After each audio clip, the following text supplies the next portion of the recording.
Welcome guys. The 1.8 update is finally here and there is a lot of new features such as the Spider-Man PUBG mobile collaboration. So I think Melta Power is the biggest hot drop right now, because this is where the Spider-Man fight takes place, and once the fight is done, you can open these red crates which will give you pretty decent loot, but most importantly it gives you web shooters, which you can use to swing all around the map just like the Spider-Man, but always remember that you can still take fall damage when you fall off from high ground.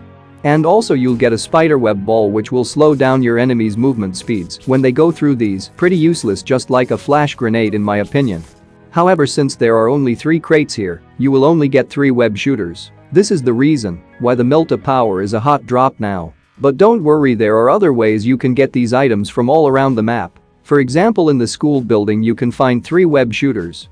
The first one is on this stage room right around this corner. Shoot above the web to get that spider crate. And the next spider crate is inside this room. And the last one is in the swimming pool building of the school building. You'll also get some pretty decent loot from this crate. Anyway, there are more locations you can find these spider crates are all around the map. In the military base there are like 5 crates I think, but I will show you all the locations that I know later in this video. For now let's look at the new classic map called Aftermath, which is basically a redesigned version of Livik map due to the volcanic eruption that has transformed the terrain like this. And also this map features AC core module that is equipped by all the firearms, which gives you a new scope by default like this. And also this AC core modules will greatly enhance the aiming and handling of the guns, so basically all the guns are easy to control and they have less recoil in the aftermath with the new firearm mechanics. And you can use these zipline platforms to travel around the map quickly. By the way, everyone are equipped with tactical glasses which shows your damage when hitting a player.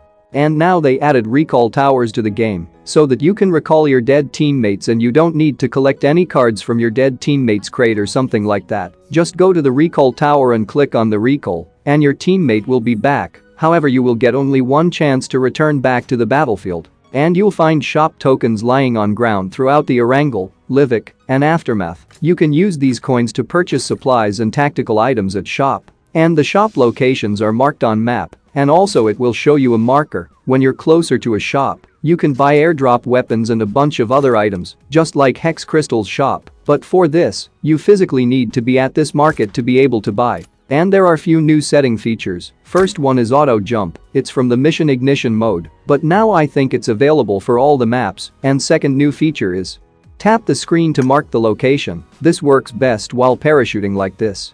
And third new feature is auto hit mark location. I highly recommend enabling this because when you or your teammate shoots at an enemy it will mark on top of their head like this. And the last one is main screen audio interface which works only in Aftermath map. And now let's look at the spider crate locations. I know like 20 locations or more, but there are a lot of them. In the military base, there are 5 crates. First one is on this C building on this room.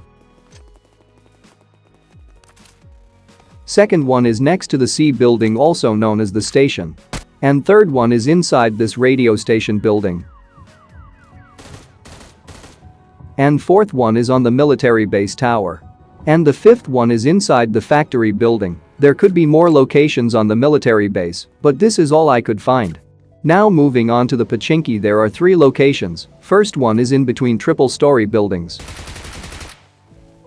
Second one is at this cafe building at 5 houses. Third one is behind the garage house. You'll find it in this tunnel.